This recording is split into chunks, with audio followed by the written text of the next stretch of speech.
আসসালামু আলাইকুম। এখানে প্রচুর বাতাস। এখন একটা কি বলে রৌদ্রোজ্জ্বল দুপুর। কালকে সারা রাত বৃষ্টি হয়েছে। খুব সুন্দর এলাকাটা। এই দিক দিয়ে সুন্দর রাস্তা, তারপরে এই যে রাস্তার পাশে নদী, ওই যে রাস্তাঘাট। যাই হোক, খুব সুন্দর একটা আবহাওয়া আছে। আবার এই যে সুন্দর বাতাস, পেছনে ধান ক্ষেত। আয় তো কিছু কথা আর কি ওই মাথায় ঘুরে। ইহুদিরা মনে করতো যে আমাদের রাসূলের কোনো মুজিজা নাই, মানে তারা এটা খুব বলাবলি করতো। মুসা আলাইহিস সালাম ছিলেন মুজিজাওয়ালা নবী। তারপর হচ্ছে মুসা আলাইহিস সালাম রে ৯টা মুজিজা দিয়ে পাঠানো হয়েছে। আরও অনেক ছিল, কিন্তু উল্লেখযোগ্য আছে ৯টা। ব্যাঙ, মাছি, আবার কি পতঙ্গ অনেক কিছু। তারপর হচ্ছে নদীর পানি লাল হয়ে যাওয়া, এরকম অনেক এর ইয়ে আছে। আবার ঈসা নবী, ঈসা নবীরও তো তিনি ছিলেন একজন মুজিজাওয়ালা নবী। তারপর হচ্ছে কি বলে ওই যে ওই সালেহ আলাইহিস সালাম, যে ওই যে কি বলে পাথরের ভিতর থেকে যে উট বাইর করে আনছিল। তো এগুলো ছিল এক একটা মুজিজা। আসলে মুজিজা জিনিসগুলো কিন্তু খুব বেশি একটা ভালো না, কারণ এই মুজিজা থেকে শয়তান বেনিফিট নেয়।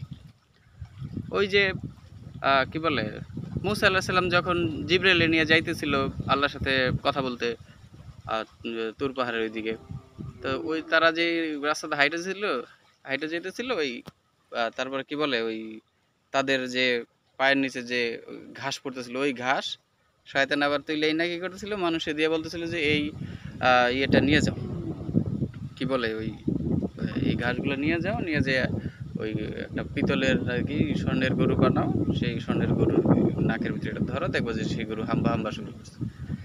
ঠিকই পরে সেটা নিয়ে যায়, নিয়ে যাওয়ার পরে ওই বনি ইসরায়েলের মানুষগুলোর কাছে দেয়। তারা আবার ওইটা গরুর সামনে ধরে। এখন পরে দেখা যায় গরু হাম্বা হাম্বা শুরু করছে। এই পরে তারা শুরু করে গরু পূজা। এদিক থেকে তারা গরু পূজা শুরু করে। তো ওই মোজেজা জিনিসগুলা কোনো নবী রাসূল সহজে বেশি একটা দেখাইতে যেত না। যখন দেখানো একান্ত প্রয়োজন হইতো তখন আর কি তারা দেখাইতো। খুব বেশি কারণ প্রত্যেকটা নবী রাসূল খুব কষ্ট করে ইয়ে করছে, দিন প্রচার করছে। এখন মুজিজা দেখালে সবাই এত যদি ইজি হইতো, যে এত ভালো জিনিসই হইতো, তাইলে কেউ এত কষ্ট করে ইয়ে করতো। সবাই মুজিজা দেখাই সব মানুষ ইয়ে করে নিয়ে যেত।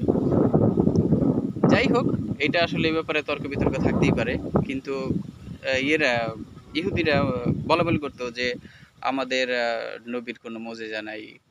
এখন তার উল্লেখ তিনি খুব বেশি একটা মুজিজা দেখানো নাই, কিন্তু এর ভিতরে আমাদের শোনা একটাই আছে যে চন্দ্র চাঁদ দ্বিখণ্ডিত হওয়া, এটা তো একটা বিশাল বড় একটা ঘটনা। কিন্তু ওই মুসা নবীর মতন অত বেশি মুজিজা তিনি দেখান নাই, ঈসা নবীর মতন অত বেশি মুজিজা তিনি দেখান নাই, যার কারণে আর কি ইহুদির এই কথাগুলো বলতো। আসলে রসুল সাল্লাল্লাহু আলাইহি সাল্লাম নিজেই ছিলেন একজন মুজিজা।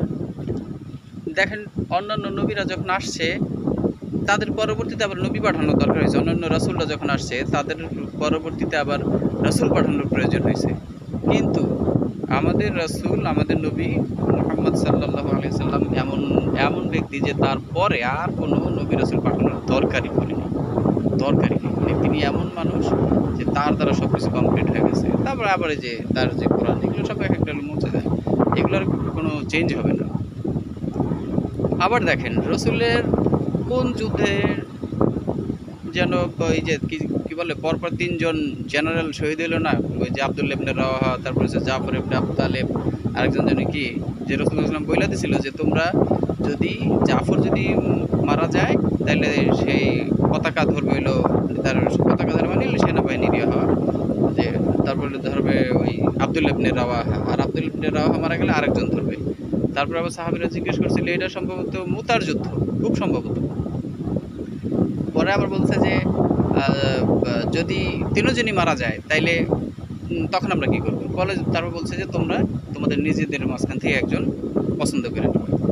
তো ৩জনের নাম যখন উল্লেখ করছে, তারপরে আবার ৩জন মারা যাওয়ার পরবর্তীতে আবার আরেকজন পছন্দের কথা বলছে, ৩জনই মনে করছে যে তারা শহীদ হয়ে যাবে। ঠিকই পরবর্তীতে তারা সবাই শহীদ হয়ে যায়।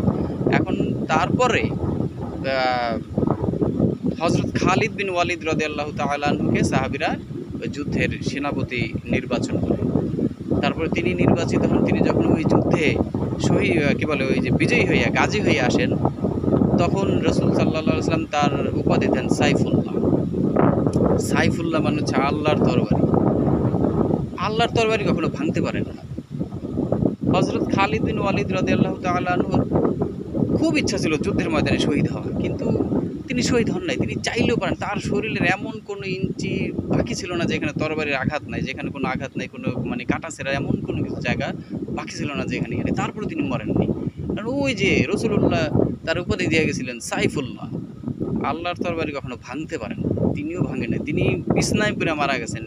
জীবনের শেষ পর্যায়ে আইসা তিনি তার স্ত্রীকে বলছিলেন যে আমার খুবই ইচ্ছা ছিল যুদ্ধের ময়দানে শহীদ হয়ে মরা, আমার কখনো এরকম ওই বৃদ্ধ উটের মতো ইয়েতে মরা আমার কোনো ইয়ে ছিল না, ইচ্ছা ছিল না।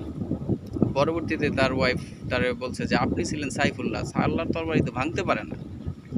তো রসুলের এই সমস্ত স্পষ্ট ইয়েগুলো থাকার পর ইহুদিরা আর বলাবলি করতো যে তার কোনো মুজিজা নেই। এই আর কি। ঠিক আছে, ভালো থাকেন সবাই।